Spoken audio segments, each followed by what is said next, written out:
Hello, good morning mga langga. Welcome pala sa aming ukay-ukayan. Char! Hindi, naglaba kasi ako kagabi. Hindi pa natuyo, kaya hindi ko pa sinamsam. And for today's video pala, ay magliligpit ako dito sa garahe. Kasi kung napapansin nyo, makalat.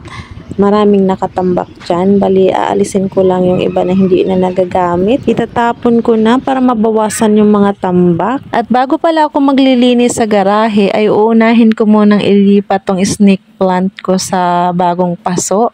Kasi marupok na po ang pasoon niya. At kunting tips pala, wag masyadong seryosohin yung mga gawain sa bahay para hindi po tayo mabilis mapagod. Kailangan parang naglalaro lang po tayo, ganon.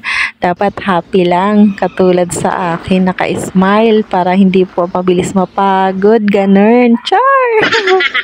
Char lang yun, pero ang totoo, nakakapagod talaga maglinis araw-araw sa bahay, lalo na ang pinaka-hate ko yung maglaba, magtupi, mamlansya, araw-araw mag-isip ng uulamin, sobrang nakaka-stress yun. At ayun na nga, napaisip tuloy ako na bumalik na lang kaya ako sa ibang bansa kasi mas maigi pa doon at kahit pagod ka, ay meron ka namang matatanggap na sahod every end of the month. Dito araw-araw kang pagod, wala ka namang sinasahod, girl! Char lang.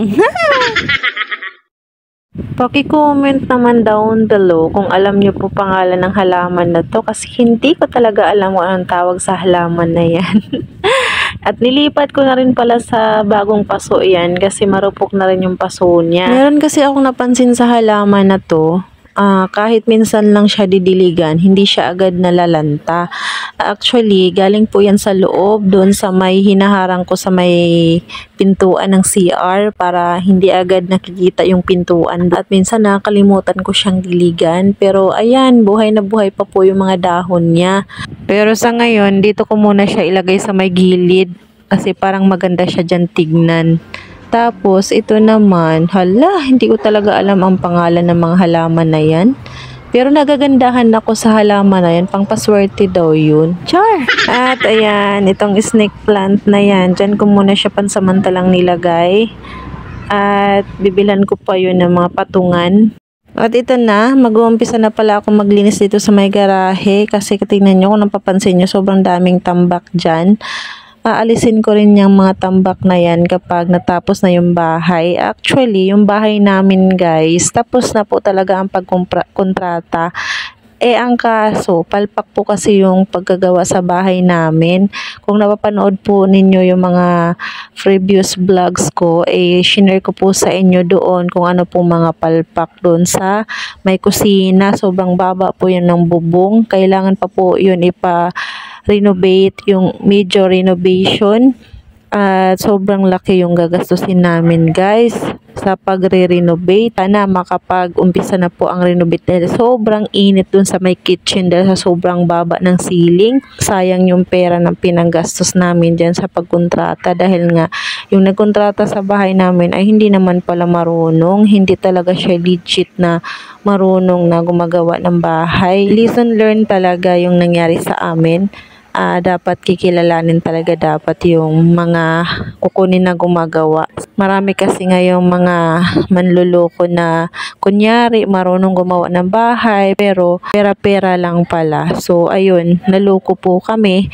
At yung nagastos namin sa bahay sa pag-extension dyan sa garahe at sa kitchen, parang matatapon lang po yun kasi nga renovate pa namin ulit gawa ng sobrang baba nga ng bubungan. Ang laki ng nagastos namin nung nagpa-extension kami, umabot kami ng 300. Extension lang ng kitchen at saka garahe. Tapos materialis, sobrang daming nagastos sa materialis dahil nga hindi marunong mag-estimate yung gumagawa. So ayan, parang nagtapon lang kami ng pera dahil ipapaulit ng asawa ko. At ayun na nga, gagastos po ulit kami ng siguro nasa estimated ko lang baka gagastos kami dyan ng 200k mahigit sa pagpa-renovate lang. So ayun, sobrang laki na nagastos namin, sayang talaga. Lesson learned, dapat talaga bago kumuha ng magagawa ay kikilalanin muna, sisiguraduhin kung legit ba talaga na gumagawa ng bahay, hindi talaga pera-pera lang. So ayun, sana dito sa kukunin naming magre-repair sa bahay namin ay sana maayos na talaga yung magiging gawa nila. Dahil sobrang na-stress na rin ako. Imagine ninyo, 4 na buwan din po akong nagtiis sa kalat, alikabok, sa ingay ng mga grinder, barina. Kasi nung usapan namin ng contractor is nasa 2 buwan lang daw estimated lang matatapos na daw yung pag-extension. Pero umabot po ng 4 na buwan, tas palpak pa. Pagkatapos namin ibigay yung bayad ay yung isa nga, tulad ng sinabi ko, kung napapanood nyo yung vlogs ko, ay umuwi po yung isa sa Mindanao. So hindi na po bumalik, kaya pina-repair na po sa iba yung bahay para matapos lang. Paparenovate po namin tong bahay kasi sobrang init sa kusina, lalo na pag nagluluto ako. So ayun, baka by first week of July, baka makapag-umpisa na po kami magpa-repair sa ceiling. Pakiabangan na lang po, and good luck sa magre-repair. Sana po hindi nyo po kami lulukohin. Sana maging patas po. And yan lang. And ayun, kakatapos ko lang kumain. Hala, hindi pa pala ako nakapag-almusal. Kaya gutom na gutom ako. Nagkape lang kasi ako kanina. Ayan, minsan ako nagpapaligo sa kanila.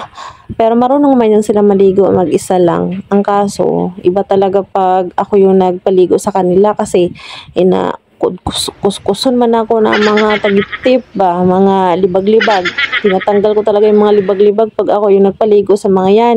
Kasi pag sila lang, diretso lang yan buhos, sabon, hindi na yan nagtatanggal ng libag. Nagtapok ang mga tagitip sa bugan o sa ilok. Na ba, ang kapala ng libag. Kaya kailangan talaga na paminsan-minsan ako magpaligo din. Pagkahuman, dali na po dito sa kusina, magluto na po og lunch.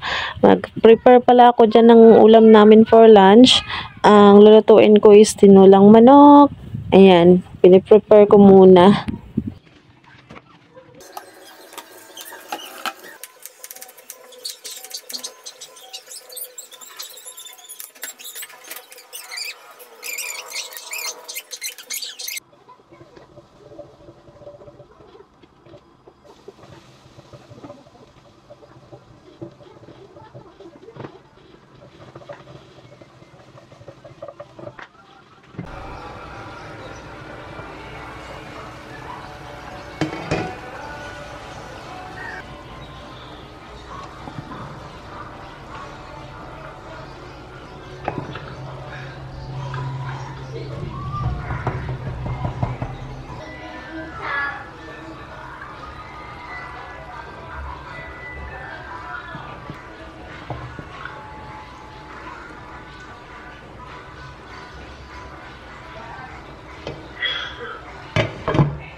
Ay na ngayon.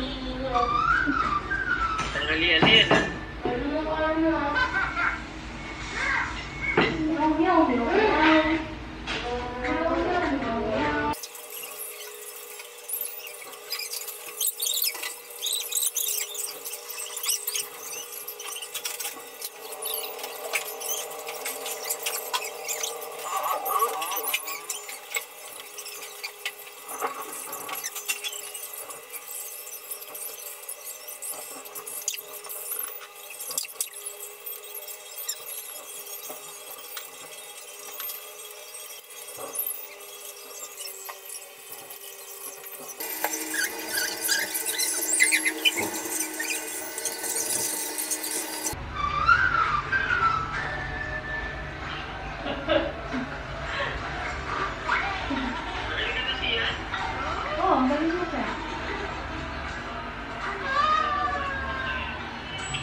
Dalawang linggo o kayo, galing mo.